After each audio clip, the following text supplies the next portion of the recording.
Good morning, folks. Today is June 27th. It's Monday, last Monday of the month of June. This is episode 140 of Simply Cyber's daily cyber threat briefing. I'm your host, Gerald Dozier, Dr. Gerald Dozier, and over the next 30 minutes, I'll be delivering the top cybersecurity news stories of the day and providing expert analysis on each of those stories on what it means to you as a practitioner and how you can operationalize it at work today.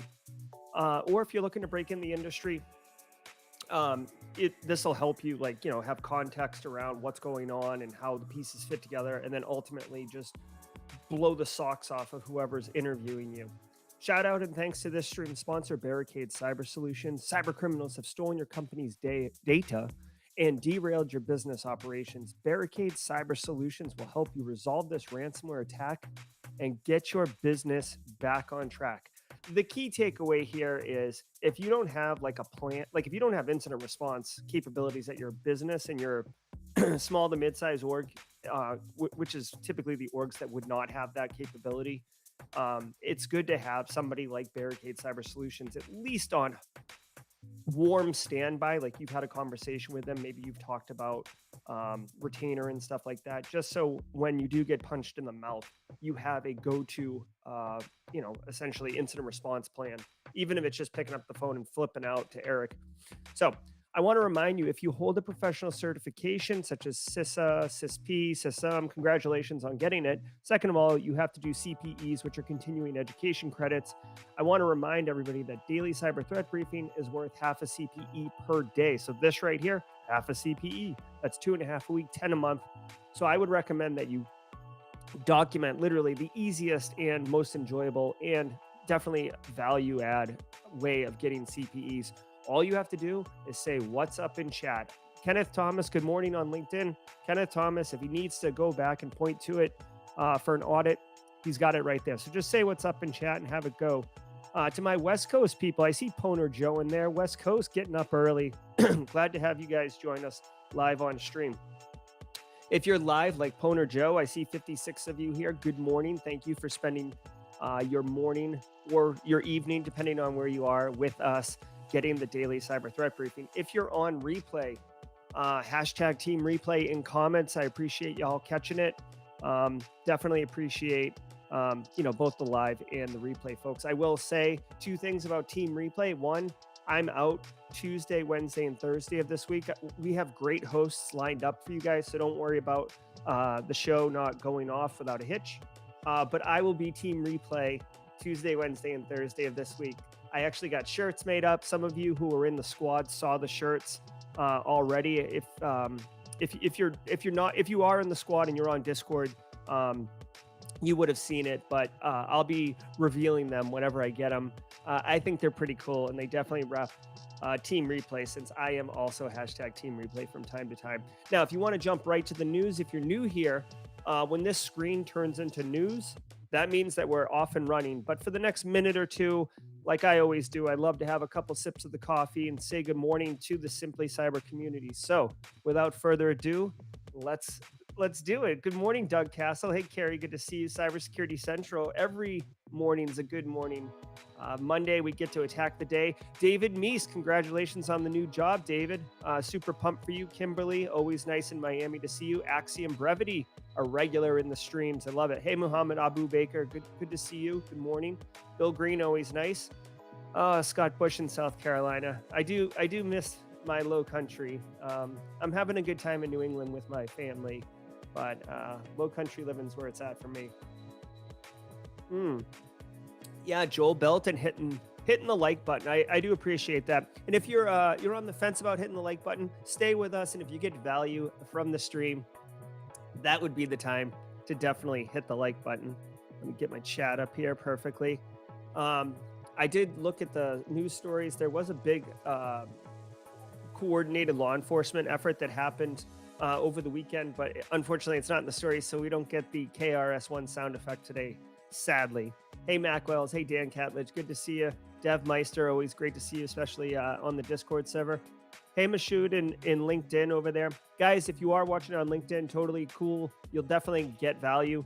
But I just want to point out that the Simply Cyber YouTube channel has a richer experience. We do polls, there's emotes and stuff like that. You can connect with a larger community for networking purposes, etc. So definitely enjoy it on LinkedIn, but Simply Cyber on YouTube is where it is. George, I am on vacation this week. We're just not leaving until noon today, so I'm I love doing the daily cyber threat briefing. It's my favorite thing. So I wasn't going to pass up an opportunity to do it. All right, guys, I think that's enough pleasantries. I hope you all have a great morning. Let's get into the news brief. 2022. New phishing method bypasses MFA using Microsoft WebView 2 apps. A new phishing technique uses Microsoft Edge WebView 2 applications to steal victims' authentication cookies, allowing threat actors to bypass multi-factor authentication when logging into stolen accounts.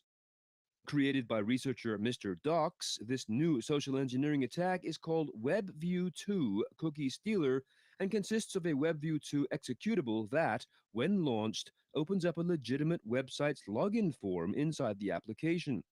This takes advantage of Microsoft Edge WebView 2, which allows you to embed a web browser with full support for HTML, CSS, and JavaScript directly in your native apps using Microsoft Edge Chromium as the rendering engine.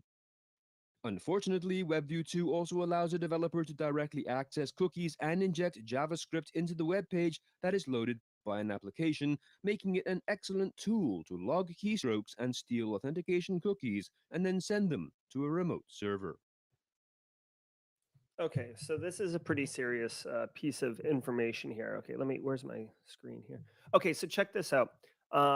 Couple things to point out. One, this attack only affects Microsoft Edge. So I don't think Microsoft Edge has a big footprint in the marketplace, but just be mindful if you guys are working in an environment that's very restricted and requires Microsoft Edge. This is a good learning opportunity to educate end users if they are using Microsoft Edge. Now, this is a very tricky one to do simply because um, it's going to look to an end user, to a victim, it's going to look like the right experience. So this one doesn't have any like visual indicators of the problem.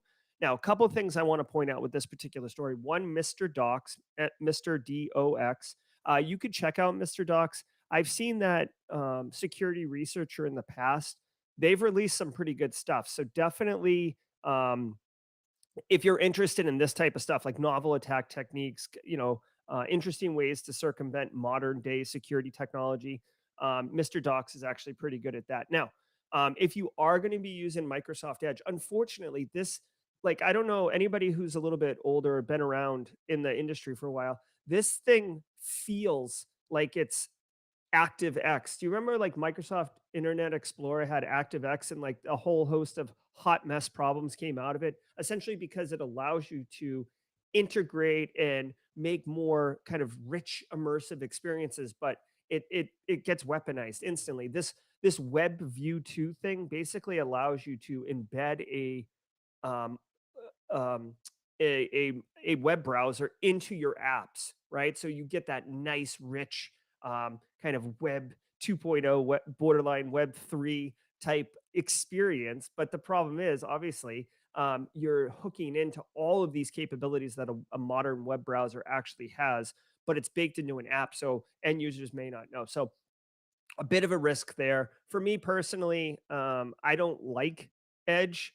For me, for me, the only thing Edge is good for is downloading another browser. That's like first day, open Edge, go download a browser. So anyways, but be mindful of Mr. Docs and that this attack technique. In fact, I'm going to go so far as to say that I would think that this Web View 2 thing right here, the ability to embed and then access cookies and tokens and stuff like that, is actually going to be a I don't want to call it a paradigm of attack, but this isn't. I think this is just the beginning of these type of attacks. And by the way, the I guess the most important thing also to take away and maybe bookmark this is that this circumvents, or it's an attack that can circumvent multi-factor authentication. So I'm a huge multi-factor authentication advocate. I think it is a huge control to put in place, very important, but it is not bulletproof.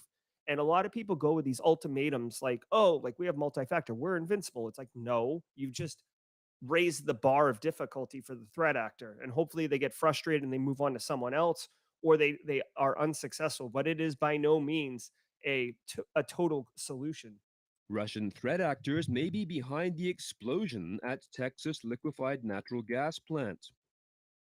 The explosion took place on June 8th at the Freeport Liquefied Natural Gas Liquefaction Plant and Export Terminal on Texas's Quintana Island and will have a lasting impact on its future operations.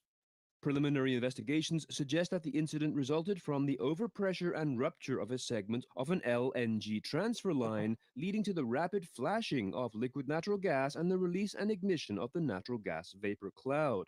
At this time, it is not clear why the safety mechanisms in place did not prevent the explosion. Experts speculate a cyber attack may have turned them off. ICS malware like Triton, which experts associated with Russian-linked APT group Xenotime, has offensive capabilities to shut down industrial safety controls and cause extensive damages to industrial facilities. Okay, couple things. One, so Triton, nasty piece of ICS malware. Correct me if I'm wrong, Chad. I do think that Darknet Diaries has a video on Triton. I know for sure they have one about Shamoon with Chris Kubeka, and I might be getting that confused with the Triton one. But Triton is a big deal. Okay, so there was a explosion. ICS OT. We always talk about this. This is the touching and manipulating of cyber physical systems. So things that like open and close valves, things that vent gas into the air, right? Things that are much more OT, operational technology, than IT. So there was this natural gas accident. Sounds like it's very interesting that the safety mechanisms did not work, and they're suspecting potential Russian threat actors were behind the explosion. Now, a couple of things that jump out to me, right? Um, there must be some unreported indicators of compromise or some unreported TTPs, some forensics evidence that is linking to Russia, because nothing in this story to me says that they have a smoking gun. And all they said was like the only thing that ties it to Russia is that they say Triton is similar and is Russian developed, right? Like that doesn't mean that they were attacked by Russia. So, part of me goes right to like, is this media spin?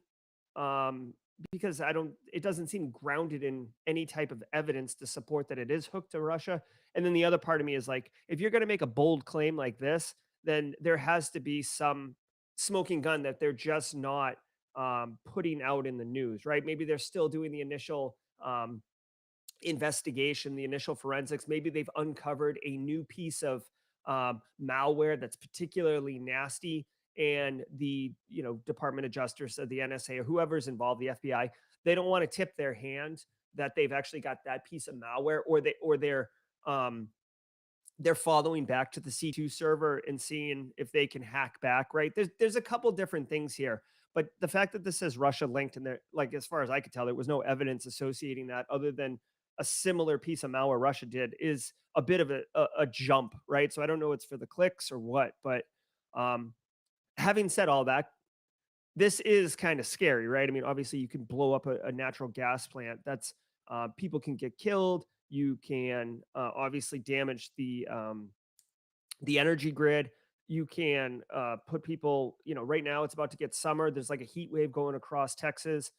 So if you knock out people's air conditioners, that could be pretty devastating. Not everybody has the opportunity to get on a plane and go somewhere else.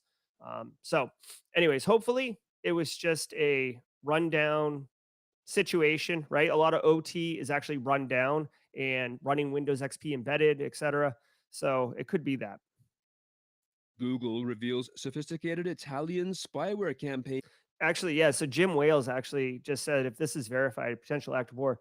Yeah, absolutely. I mean, there's no question if the definition of international norms of international conflict and war and stuff like that, if there is a, if you can identify that it was Russian state sponsored attack on U.S. assets like this natural gas plant, that is, as far as I know, that would be unmistakably an act of war.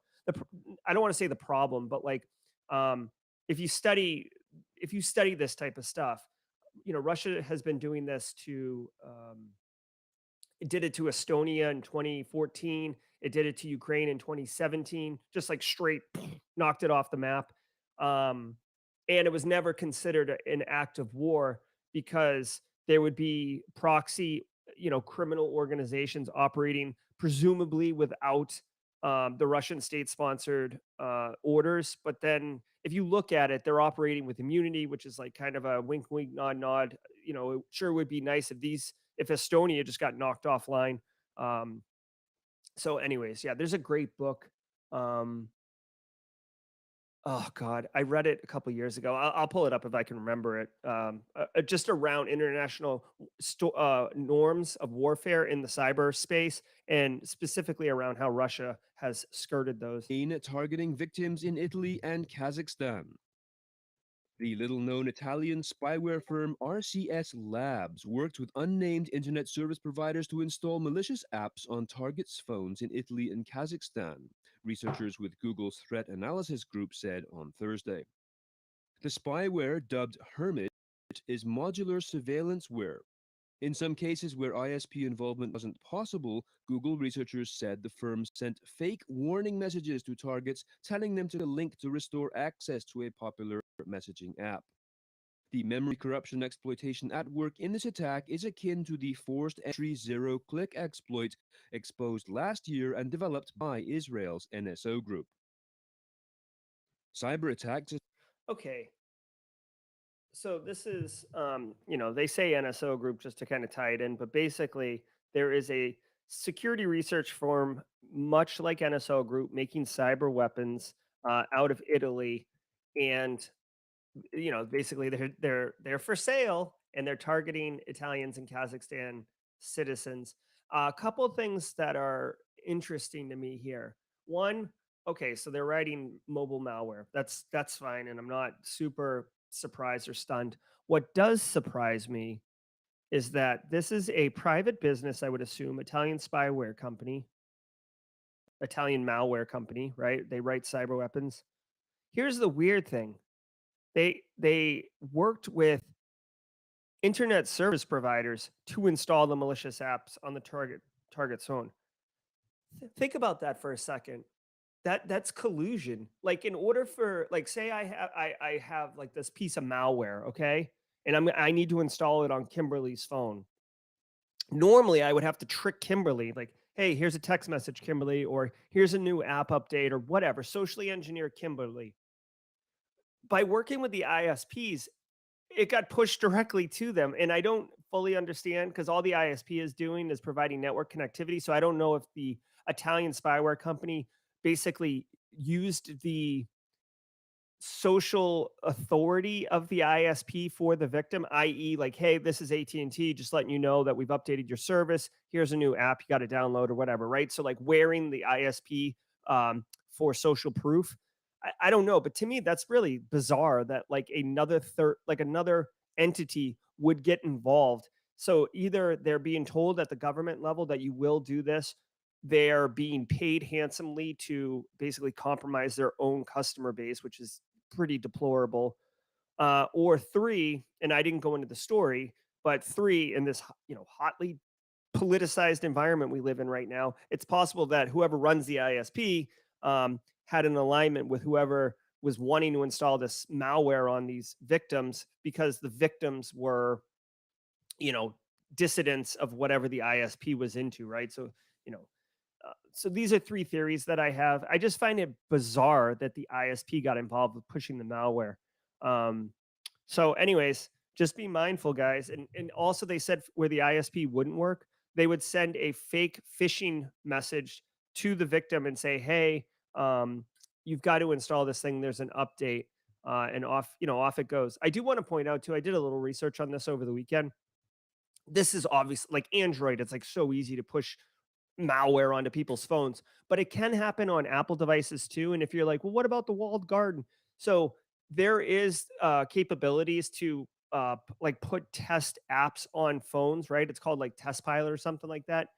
So there are, or if you have a private, if you have a business, right? So some of you may work at large businesses where they develop custom apps for the business, right? And then they push them down onto people's phones, like a time clock app or way to bill your hours app or submitting feedback or HR app or whatever. It doesn't matter, but you can build custom apps and push them to your devices. So that's another technique that threat actors are using is making custom apps and then leveraging that custom app space to do things. So, anyways, iPhones, yeah, thank you. So, just a key takeaway, just like MFA is not bulletproof, another thing that you should keep in mind is that Apple iPhones are not, invulnerable to running malware. A lot of people think that malware doesn't run on iPhones. It's just harder to get the malware on the phone, but it's not impossible to run malware. Just remember, malware is just software. It's the intent of what it's doing that makes it malicious to us. It's not like it's a special, funky, greasy, slimy, tentacle laden piece of software. It's literally just software. It's the same thing as, as a spreadsheet app. It just does something that we don't like. All right. Suspected of causing rocket attack false alarms in Israel. Sirens used to warn Israelis of rocket attacks sounded a false alarm in Israel last weekend due to a cyber attack on local public address systems. This, according to Israel's Home Front Command on Monday. Investigators currently attribute the attack to Iranian operatives. The Jerusalem Post emphasizes that this attribution is preliminary and that the incident remains under investigation. Israel Hayom notes that some of the evidence of the cyber attack remains circumstantial. The systems apparently compromised were civilian warning systems, not presumably the better protected military ones. Okay. So, okay. There is an early warning system and it went off. Nobody got hurt, it sounds like, because there was no impound rocket attack. Um, I guess all I'm going to say about this is I'm sure, like, they probably stood this capability up. Um, Actually, this is Israel and Iran. So maybe this has actually been in place for a while. I feel like Israel, Palestine, Iran, like there's a lot of kinetic attacks going on. So maybe they do have that rocket attack thing. But as important as that system is, and I've seen this before, so this is kind of like my take on it. As important as an early warning rocket attack system goes, it's typically built right? It's built. Maybe they test it like the public service broad emergency broadcasting system in the United States. You run it once in a while, but it's not truly a high use production system. So like they don't. I feel like those type of systems don't get a lot of attention, right? It's important. You probably touch them twice a year. You go down your checklist. Yep, it's still doing that. It's still doing that. Maybe we test it. Um, but those systems are often I don't want to say rife with security risk, but like they're just not touched often. So they don't get the attention, they don't get the focus, they don't have all the little tripwires around them and stuff like that. So I'm not surprised. It could have been not a cyber attack, right? It could have just been, a logic, like a misconfiguration logic bomb type thing. And it could have been a cyber attack. It just doesn't make any sense. Why would you like, unless you were going to run the siren over and over again to like erode confidence in it, or if you were testing it so you could then verify that you could shut it off, so like you actually launch a rocket and then you turn off the system so the system can't go off. But from an espionage perspective, I hate to sound like a bad person, but from an espionage perspective, why would I tip my hand by running the attack, like running the alarm and give indication that I can control it? In reality, you'd want to be very discreet, and then you'd want to launch a rocket and then and then try to disable the system from going off in order to have maximum efficacy of your attack. So, um, whatever. I don't think that this is a complicated system to hack into, simply because I think it's probably an older system that doesn't get a lot of attention.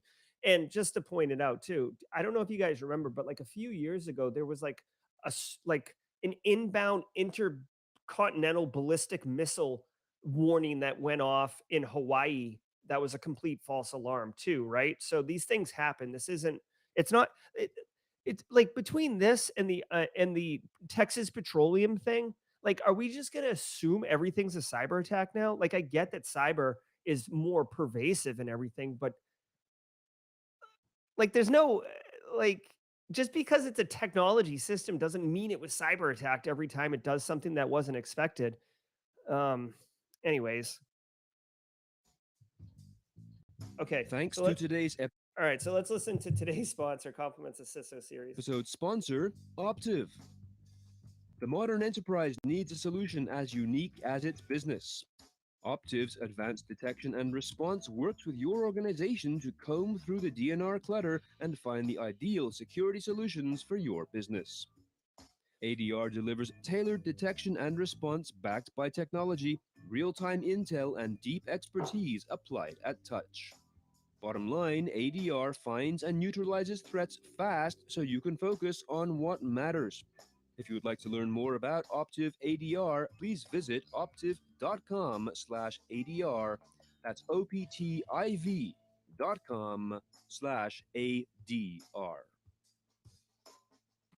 All right. So really quick, I want to say thank you to everybody too. I love how DevMeister's going down like a DevMeister's going down like a dark hole of like laying out the entire architect of what this is going to look like. Nice job, DevMeister. Okay, so guys, I do want to spend just a minute here mid-show to say thank you. Nothing really to share or promote. I do have a really exciting raffle coming next week. Whole human cyber initiative, barricade cyber solutions. We did raffles the last 2 weeks. I got super excited and really enjoyed the experience. So I actually reached out to another vendor and asked them if they wanted to sponsor. They said yes. So stay tuned for Monday next week when we're going to be raffling off two prizes every day for, well, not Monday. Monday's July 4th, but Tuesday through Friday, we'll be raffling off a prize, two prizes, two winners every single day. So stay tuned for that. Now, real quick before we jump into the next one, because this is my one morning and then until Friday, I did want to take a minute and I wanted to thank you all. Okay, so thank you so much for being part of the Simply Cyber community. Thank you for supporting me and Simply Cyber and all the work that we do. This is episode 140 of the Simply Cyber Daily Threat Briefing. We do the Thursday lives. I make produce content. We do a lot of stuff. And I just want to give a shout out to the members of the squad. Where are we? Members of the squad. Is this it right here? Yeah. Members of the squad. Look at this. There's 94 squad members.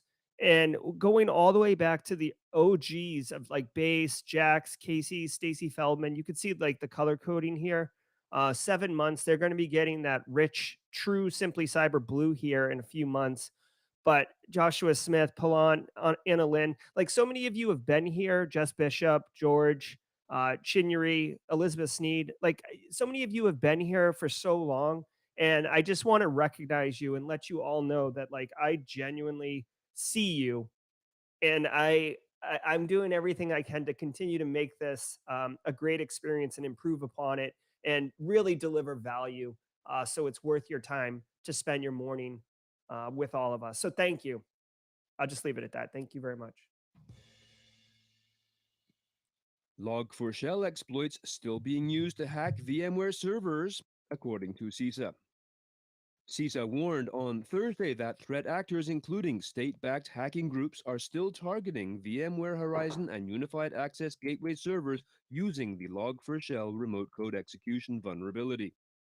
After its disclosure in December 2021, multiple threat actors started scanning for and unpatched systems, including state-backed hacking groups from China, Iran, North Korea, and Turkey, as well as several access brokers commonly used by ransomware gangs.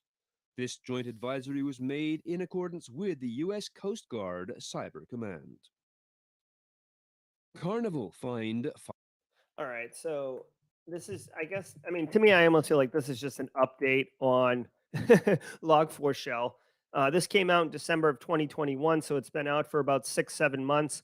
Just like Eternal Blue with SMB shares, just like with Apache Struts for Equifax, like Log4Shell, the patch is out there. People know how to fix it, but it's still being actively exploited. Threat actors can use Shodan and a whole host of others kind of scanning tools to find these VMware servers that are exposed to the internet. And by the way, not just VMware, but other technologies that are exposed to the internet. Discovering whether or not Log4Shell is actually open, well, is present and an exploitable version is trivial, right? Huntress, John Hammond's the company John Hammond works for. You can go to Huntress, and they actually have like a web app front end that will just generate a Log4Shell, um, basically exploit validation statement, and then you can drop that in text field, search queries, wherever on any website, and submit it, and then it'll come back, and Huntress will report whether or not Log4Shell was exploitable. So, long story short, there's a whole host of tools to do it, and if you haven't patched, there's one or two reasons, and this is maybe for the people who are trying to break in the industry to blow minds at an interview. Okay, there's two reasons, because you might say, right, naively, you might be like, oh, these people are lazy. Why don't they patch this Log4Shell? Everybody knows about it. It's like you're guaranteed to have your butt out in the wind if you don't patch this thing. Well, here's the deal. Yes, potentially, um, potentially people are not patching this. They know about it, but they're not patching it for whatever reason. In my experience, most of the time, this is not the case though. Like if someone knows about it, they're wanting to do the right thing. What is potentially happening is um like IT dependency, right? So in order to patch the VMware servers, you have to up like this is just a potential scenario, but it emphasizes the point on why you can't just patch everything and go for it. These VMware servers, maybe you're running an older version and you've made a custom VM that runs some type of in-house app or something like that on some, splintered OS, right? Like you're running like a CentOS box to do some type of financial management planning thing, whatever. When you update VMware, you're going to break the reverse, not the reverse, the backward compatibility with that particular operating system, right? So now management's like, what are you doing? You can't upgrade this thing. Like this financial thing that we built over here that Carl built in 1997 is vital to our business. You can't break it. So now IT is left like with their, left to figure out what the heck to do. So they just kind of kick it down the road. Oh, we're gonna get budget in July, like in the new fiscal year, we'll get budget to do this, but it never comes, right? It's always like down the road. Or upgrading the VMware would require you to touch every VM. So it's a massive project. And guys, human nature, unless it's a priority for the business, massive projects kind of get pushed to the side because there's like ongoing daily operations and maintenance. You got to touch certain things, and major projects are a major burden, right? So you need resources and support from the tone at the top because it's going to be taking all your time. So that's why things like this don't always get patched. Trust me, it's not because some IT admin does not realize that they have VMware servers that are exploitable to the internet. The only other thing I would mention is there's a potential scenario where the business does not realize they have this, right? So sometimes a small business may outsource their IT to a managed service provider. The managed service provider, and this was actually the basis of my dissertation research for my PhD, the MSP will say, "Oh, our responsibility is uptime and availability," right? Not to say that they don't patch their systems, but security is not explicit. Oftentimes, security is not an explicit requirement or service that they are delivering. They are delivering IT. Okay, so it's possible that the business thinks that they're patched and they're not, and the MSP is unaware because they have multiple clients and they don't realize that this is in scope and they're not looking for it, right? So it becomes a delusion, a delusion of responsibility where I think Kimberly's doing it, Kimberly thinks Tom Shaw's doing it, and Tom Shaw thinks I'm doing it, and none of us are doing it. So that's what's going on there. $5 million by New York for cybersecurity violations. This follows 4 security breaches between 2019 and 2021 that exposed substantial amounts of sensitive customer data, according to New York's Department of Financial Services. They have said that the cruise line violated a state cybersecurity regulation by failing to use multi-factor authentication. They also said that Carnival failed to report one breach and failed to conduct adequate cybersecurity awareness training for employees. The regulator also said that the failures caused Carnival to file improper cybersecurity compliance certifications from 2018 through 2020. Two of these breaches involved ransomware attacks, they said. All right, hold on one Electricity. second. Hold on one second. I'm like looking. I'm just curious here. Okay, this guy right here. This guy's the CIS. Get out. Oh God, I hate. He is the Gary Eppinger is the CISO of Carnival, and has been at Carnival in November 2013. He's in Miami, Kimberly, so you can say what's up to him. But um, oh my God, get out of here with all these pop-ups, dude. I'm just thinking like I'm just thinking like this guy.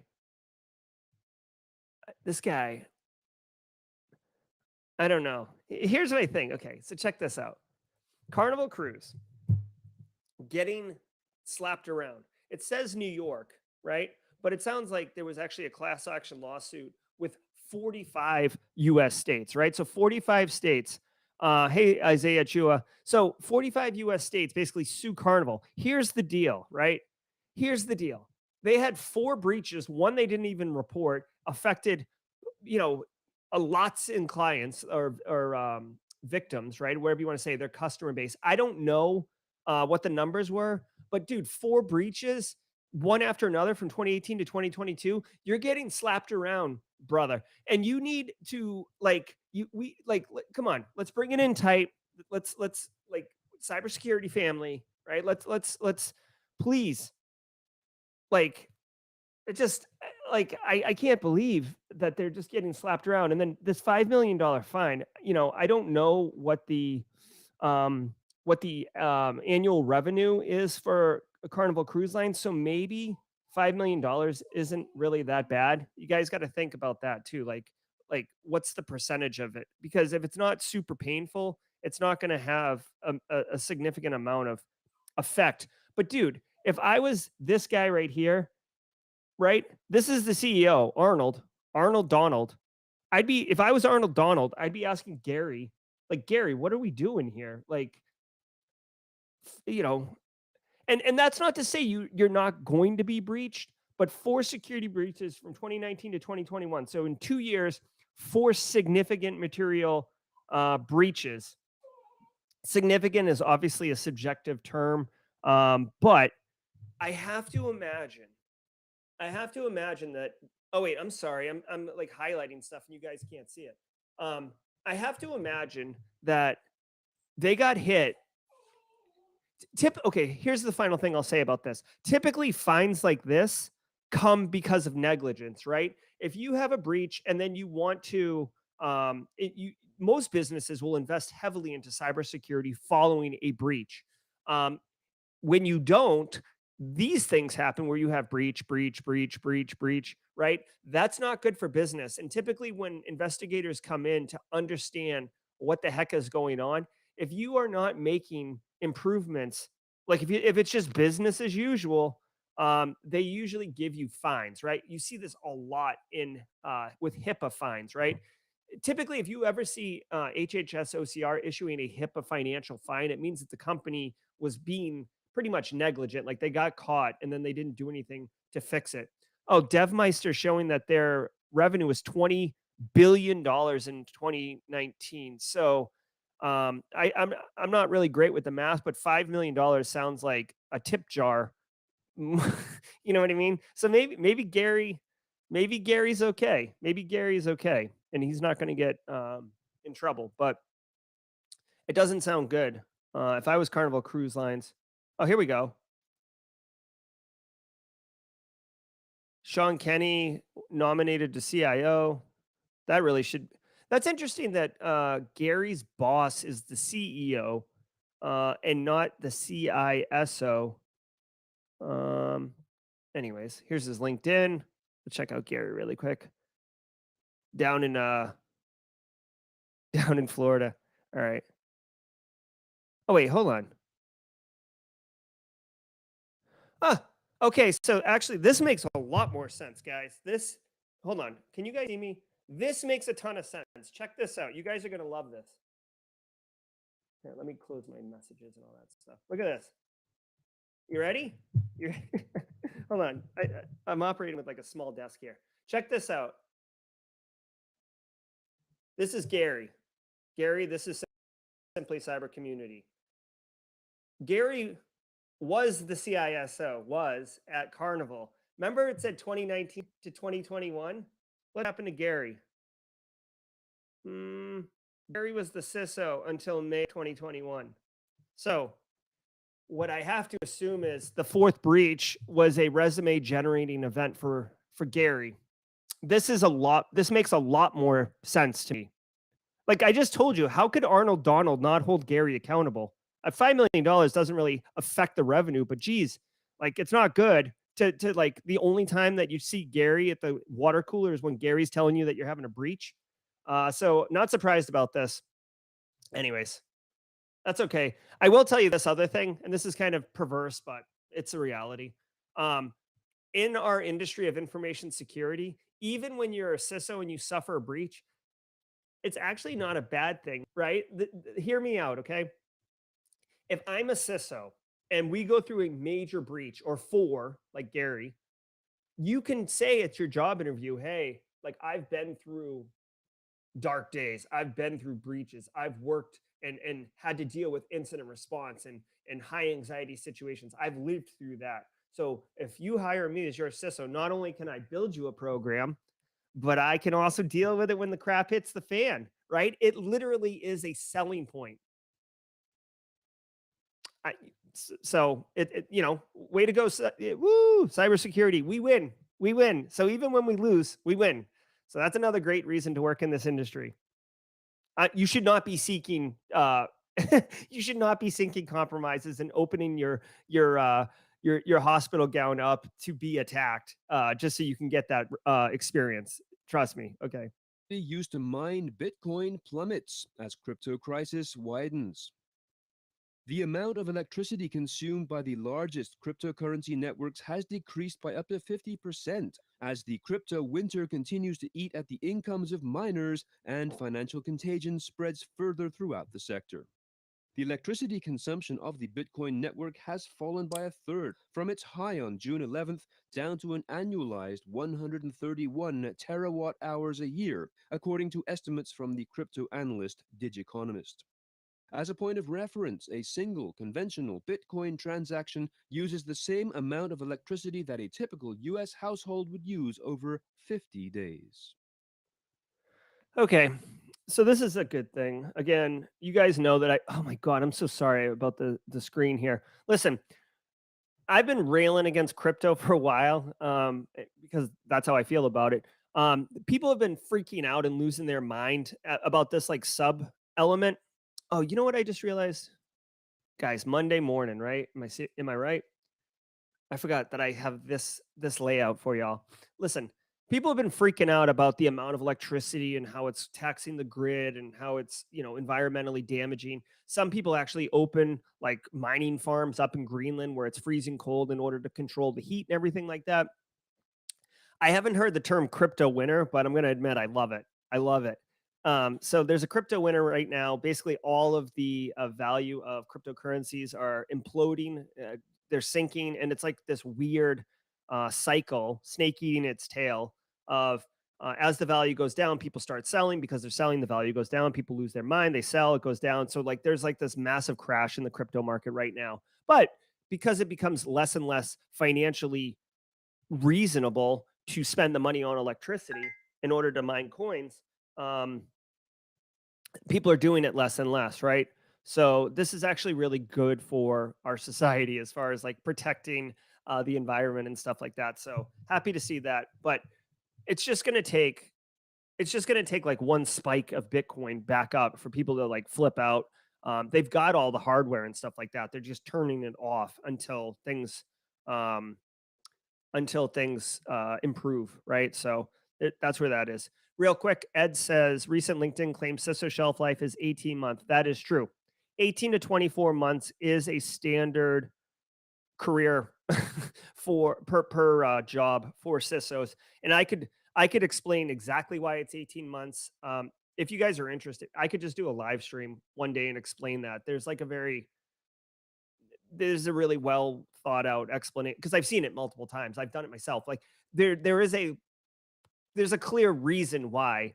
Um, and like the TLDR is that there's way more need for CISOs than there is CISOs, so it becomes very um, poachy. But it gets more complicated about how long it takes to build a program, how you can demonstrate value within the first 12 months, and then in order to find your next job, typically CISO work, it's like 6 months. Um, it's typically 6 months to go from like, hi, I want to work here, to like, here's your hire on package. I'll get into it if you guys want. Maybe actually, you know what? Maybe I'll do it this Thursday because I don't have a live stream for Simply Cyber Live this Thursday because I thought I was going to be out with this family vacation, but I'm going to be back Thursday. So maybe I'll just do like an AMA, like CISO, hashtag CISO life on Thursdays. Stay tuned. And now, the past week in ransomware. The Conti ransomware gang has finally turned off their Tor, data leak, and negotiation sites, effectively shutting down the operation. Since May, a lone Conti member has been posting data from older victims to make the gang appear alive, but in reality, Conti shut down last month. The members are now spread out into smaller cells amongst different operations, making it more challenging to target the crime syndicate. Last week also saw a surge in Echo Ray ransomware attacks on QNAP devices, a report on Mitel Zero Day used in a ransomware attack, Chinese hackers deploying ransomware as decoys, and a report on a Conti hacking spree that took place at the end of last year. There were also quite a few attacks this week, or updated information on them, including those on Yodel, Nichirin, Fast Shop, and Artier. And Okay, so I feel like such a goober for not fixing my layout for you guys until like most of the way through the show. But I'm sorry. All right, so basically, ransomware roundup. A couple different news stories here were said really quickly, but the one thing that really kind of confuses me is that Conti is effectively like shuttered right now. They said that the leak sites have been pulled down. They said that one lone person has been messaging for Conti to give the illusion that they're active, but they've been down for like a month. I feel really like odd, unless it has to do with the conflict, the Russian-Ukrainian war conflict, and maybe they're focusing their resources there. But based on the Conti leaks, right? And again, go to krebsonsecurity.com and read the diary that Brian put together of the Conti leaks. But they were like 100-person well-oiled machine, right? Like a business with 100 people. They had HR department. They had very clearly defined roles or departments, right? Malware author, QA tester, initial access brokers. Like they had what they needed to be highly successful. They made $180 million last year. So I don't know why Conti is down. I've asked Eric Taylor here um, in chat if he had any thoughts about that. But anyways, so that's a good news for. Here's the deal. That's a good news for us guys because Conti was super effective and they were big game hunters.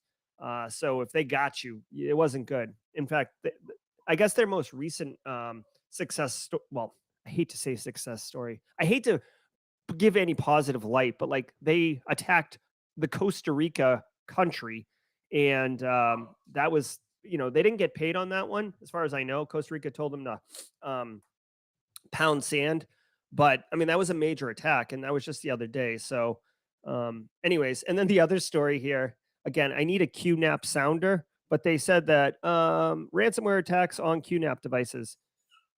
Guys, it's a day it ends in Y, so QNAP devices are getting attacked. Womp womp.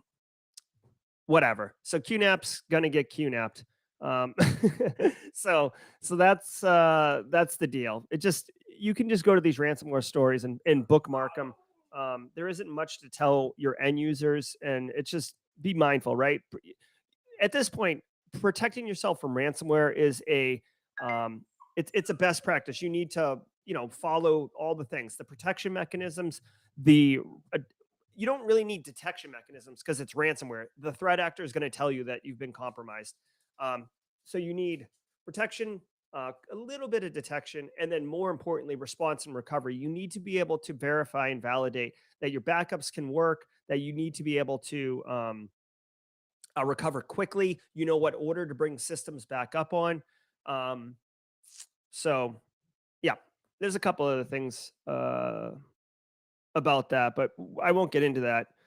Make sure, by the way, if you're using an EDR solution, like whatever you're doing that claims that it can protect from ransomware, like you have to do it in a very controlled fashion. You may even want to ask your actual security vendor or your insurance company to help you with this, but like actually, in a very controlled way. In fact, I'm reluctant to even recommend this. So only do this if you really know what you're doing, but in a very controlled way. Maybe detonate ransomware on an endpoint and see how your EDR solution responds, right? Because if they delete shadow backups, right, that's not good. If the EDR solution makes it look like they're deleted, but they're actually not, and then you're able to recover because they're using application whitelisting or ACLs around what users can delete shadow copy, right? Like those type of things, right? So, anyways, yeah, QNAP's logo, like for the business, should be the vulnerability.